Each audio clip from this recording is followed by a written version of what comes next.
Bismillahirrahmanirrahim. Alhamdulillahi rabbil alamin. Allahumma salli wa sallim ala sayyidina Muhammadin miftahi babi rahmatillah adada ma fi ilmillah salatan wa salaman daimain bidawami mulkillah wa ala alihi wa sahbihi. Allahumma salli ala sayyidina Muhammadin غناء فقري وحياة روحي وسرور قلبي ونجاتي في الدنيا والآخرة. اللهم صل وسلم على سيدنا محمد صلاة تفتح بها لنا فتوح العارفين وتفقهنا بها في الدين وعلى آله وصحبه. السلام عليكم ورحمة الله وبركاته. قال الله تعالى في حديث القدسي Ana 'inda dhanni 'abdi bi falyadhunna bi ma syaa. Allah Ta'ala dalam hadits qudsi pernah berkata, aku tergantung dari prasangka hambaku kepadaku. Karena itu terserah dia mau berprasangka apa tentang diriku. Hadits ini buat orang-orang yang paham sesuatu yang sangat luar biasa. Dan kalau bapak-bapak, ibu-ibu pengen ngerti hidup, sebetulnya hidup itu cuman permainan pikiran. Kalau kita itu mikir yang baik-baik, nanti ya dapatnya yang baik-baik. Insyaallah biiznillah ya. Kalau kita mikir yang jelek-jelek, nanti dapatnya juga yang jelek-jelek. Contoh, mau keluar dari rumah, mikir, nanti jangan-jangan ada momen, kena momen itu nanti. Mau keluar dari rumah, pikirannya ke bawah, nanti jangan-jangan bannya bocor tuh nanti bannya. Mau keluar dari rumah, pikir, nanti kepleset, nanti jatuh, nanti ketabrak, pokoknya mikir yang jelek-jelek, dia akan dapatkan yang jelek. Ana 'inda dhanni 'abdi bi falyadhunna bi ma syaa. Makanya orang enggak boleh mikir yang jelek-jelek. Enggak boleh mikir yang jelek-jelek. Tapi anehnya manusia sama Allah Ta'ala disuruh mikir yang baik-baik, kan gampang ya. Mikir yang baik-baik itu gampang atau susah? Gampang. Mikir yang enak-enak gampang atau susah? Contoh jenengan mikir insyaallah tahun depan saya sugih pol. Bisa kan? Ya, nyatanya yang dipikir tahun depan melarat pol. Naudzubillah min dzalik. Aneh gitu. Jadi cuman mikir yang baik. Mikir yang baik itu sebetulnya mudahnya luar biasa. Tapi manusia sering menjadikan hal yang mudah itu susahnya luar biasa. Contoh, misalnya, yuk 2 bulan lagi beli rumah. Gampang toh mikir begitu? Gampang, tapi nyatanya langsung mikir duitnya dari mana. Beli motor aja nggak bisa, betul kan? Utang juga belum kebayar, bener kan? Ya, ini pikiran-pikiran yang sesungguhnya suudzon kepada Allah Subhanahu wa taala, berprasangka buruk kepada Allah Subhanahu wa taala. Dia menganggap Allah nggak bisa melunaskan hutangnya, padahal tiap Maulid di sini didoakan sama Habib Ali. Dan orang-orang yang punya hutang semoga lunas hutangnya. Waqdi duyunal madinin, lunaskan hutang-hutang orang yang punya hutang. Ini Majlis Ar-Raudhah dan Majlis Maulid lain yang baca Simtud Durar itu tiap Maulid doakan semua orang yang punya hutang. Masa enggak yakin kalau hutangnya akan lunas? Berarti itu prasangka buruk kepada Allah Subhanahu wa taala. Jadi tinggal mikir yang baik-baik. Manusia itu tergantung pikirannya. Tentu semua berada dalam koridor biiznillah, la haula wala quwata illa billah. Kalau mikir yang baik dapatnya baik. Karena itulah Nabi Muhammad SAW bersabda, khoslatani laisa fawqahuma syai'un minal khair, husnudzan billah wa husnudzan biibadillah, wa khoslatani laisa fawqahuma syai'un minasyarr, su'udzan billah wa su'udzan biibadillah, atau kama qala sallallahu. Ada 2 perkara. Tidak ada perkara yang lebih hebat, yang lebih bagus daripada 2 hal ini. Yang pertama, berprasangka baik kepada Allah. Berprasangka baik kepada Allah, itu yang pertama. Yang kedua, berprasangka baik kepada semua hamba Allah. Husnudzan bi ibadillah. berprasangka baik semua kepada semua hamba Allah. Dan tidak ada dua hal yang lebih buruk dari dua perkara ini. Jadi ada dua perkara yang tidak ada perkara yang lebih buruk dari dua hal ini. Ini yang bilang bukan saya, yang bilang bukan pakar. Jadi nggak usah diotak-atik ya, nggak usah diotak-atik. Ini yang bilang Nabi Muhammad sallallahu alaihi wasallam. Jadi kalau udah bilang nggak ada yang lebih buruk, yang namanya zina itu buruk, yang namanya mabuk itu buruk, yang namanya mencuri itu buruk, ya, yang namanya membunuh itu buruk. Tapi yang dua ini yang disebutkan Nabi yang lebih buruk dari semua yang saya sebutkan tadi. Lebih buruk dari zina, lebih buruk dari mencuri, lebih buruk dari mabuk, lebih buruk dari kemaksiatan-kemaksiatan yang kita kenal. Apakah itu? Yang pertama, su'dzon, prasangka buruk kepada Allah dan prasangka buruk kepada hamba-hamba Allah Subhanahu wa taala. Dalam kehidupan sering kita sadar nggak sadar, prasangka buruk sama Allah ini jalan. Prasangka baik susah. Padahal kan enak ya tinggal merasangka baik sama Allah. Allah sudah bilang Maha memberi rezeki. Udahlah tenang, nanti Allah kasih rezeki. Enak kan? Oh, Allah itu Maha memberikan kemudahan. Udahlah tenang, nanti semuanya dijadikan mudah oleh Allah Subhanahu wa taala. Allah itu Maha mengampuni. Ya udah tenang, pasti diampuni Allah, tinggal kita minta, ya Allah tolong ampuni saya, ya Allah tolong maafkan saya. Pasti kalau kita usaha minta ampun, diampuni oleh Allah Subhanahu wa taala. Sayangnya kita enggak begitu. Ya, sayangnya kita kurang prasangka baik kepada Allah Subhanahu wa taala. Seperti yang saya sebutkan tadi. Jadi kita itu suka menganggap karunia Allah itu bergantung usaha kita. Wallahu dzul fadlil azim. Padahal Allah mengatakan sungguh Allah punya karunia yang agung. Karunia yang agung. Karunianya Allah itu enggak dibatasi usaha. Kamu mau usaha, kamu enggak usaha.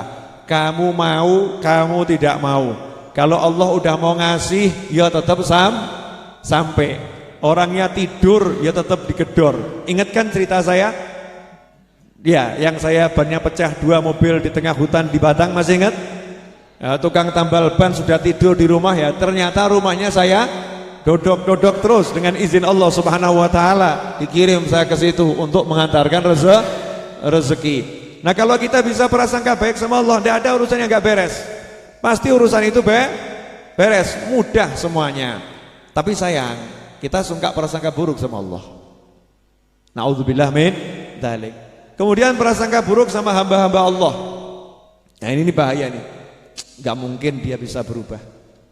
Gak mungkin dia bisa jadi orang baik. Gak mungkin dia bisa dapat ampunan dari Allah Subhanahu wa taala. Atau ada orang yang lagi lewat, kita berpikir, oh itu pasti begitu. Oh dia pasti akan seperti itu. Oh dia itu memang orangnya seperti itu. Menghakimi orang lain atas sesuatu yang kita lihat atau kita dengar. Sementara Allah Ta'ala melarang kita untuk memikirkan hal-hal yang buruk. Imam Ghazali mengatakan, kalau kamu lihat saudaramu berbuat sesuatu yang di matamu itu jelek, maka berikan 70 alasan. Berikan 70 alasan atau lebih dari itu. Misal, lihat kok ada orang laki boncengkan perempuan yang bukan mahramnya. Boleh atau enggak boleh? Enggak boleh. Kita lihat ya. Kalau yang melakukan enggak boleh, tapi kalau kita yang lihat jangan ngomong, ada laki boncengkan perempuan haram, enggak boleh begitu. Kita yang lihat harus mikir yang bagus-bagus. Oh, siapa tahu itu adiknya, saya enggak kenal. Paham kan? Oh, siapa tahu itu istrinya, dia nikah kemarin. Oh, siapa tahu itu keponakannya. Oh, siapa tahu itu orang yang mau melahirkan, gak ada yang nolong, orang ini lagi nolong, kondisinya darurat. Oh, siapa tahu, kasih 70 alasan. Kalau sudah dikasih 70 alasan, kita tetap ngeyel ya. Kita tetap menganggap itu orang gak bener.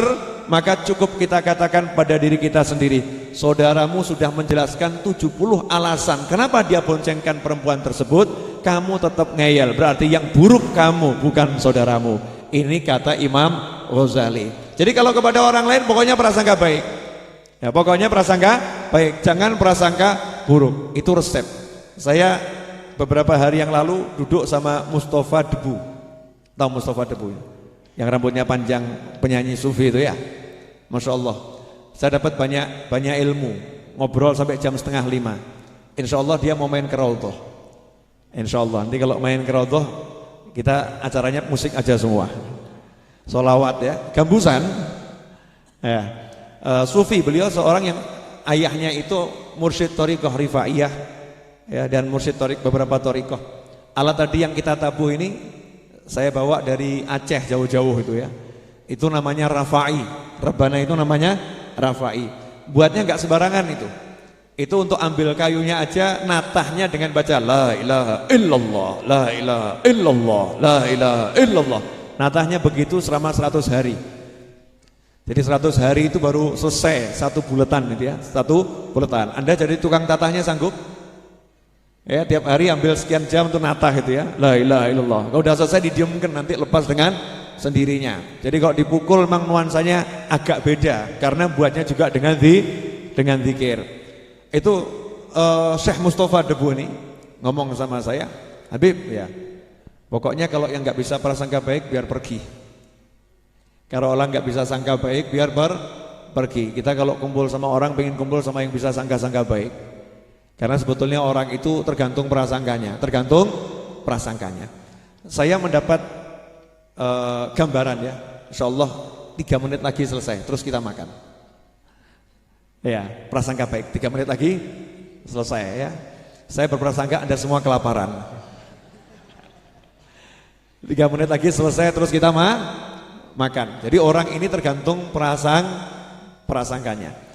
Saya masih ingat hadis al-mu'min mir'atul mu'min.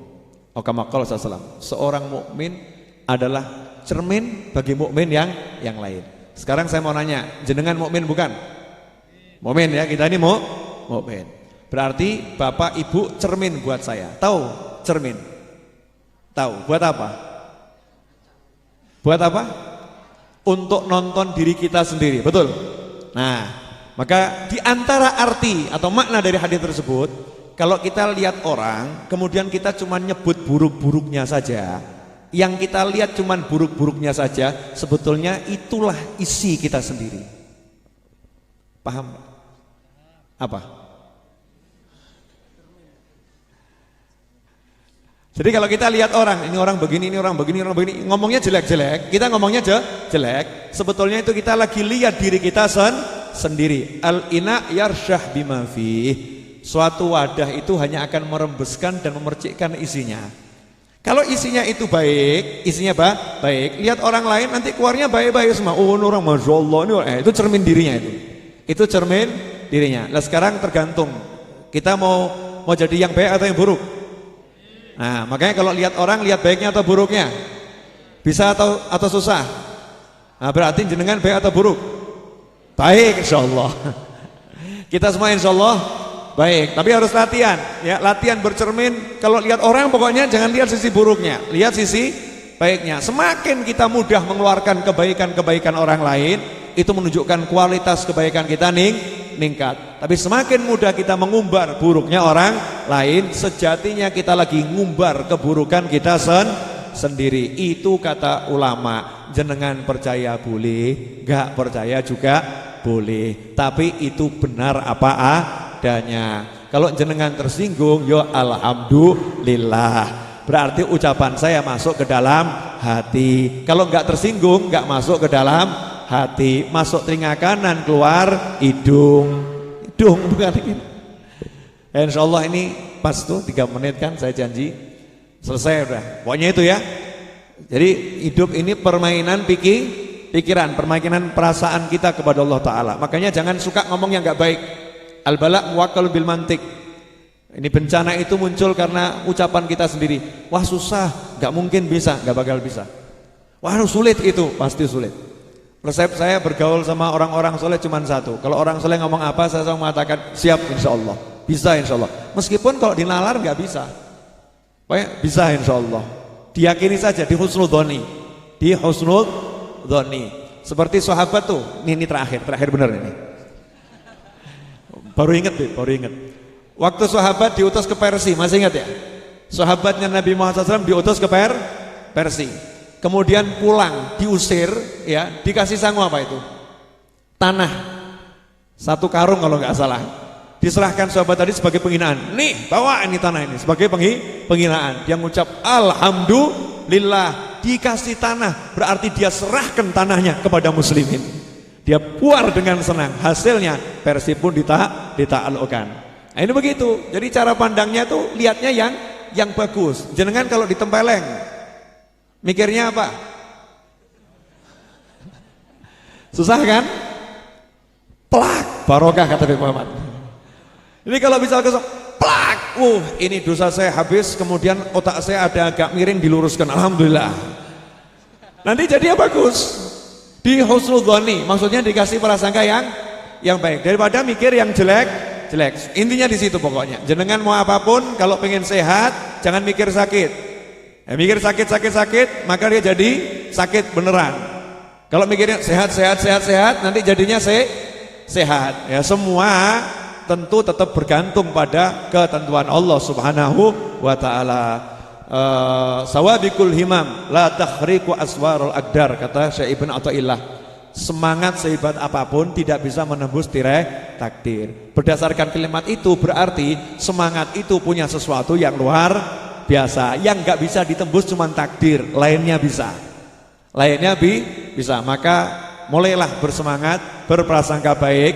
Jangan cuma nyebut setiap ketemu saya, ketemu kiai, ketemu Habib, utang saya banyak Habib gimana saya ini Habib, Kiai gimana saya Kiai, gimana saya stres Kiai. Ngadep orang yang diomongkan stres. Ya pulang juga stres. Ngadep tuh bahasa senang, alhamdulillah Habib, meskipun saya duit gak punya, saya bisa zikir, saya bisa ini.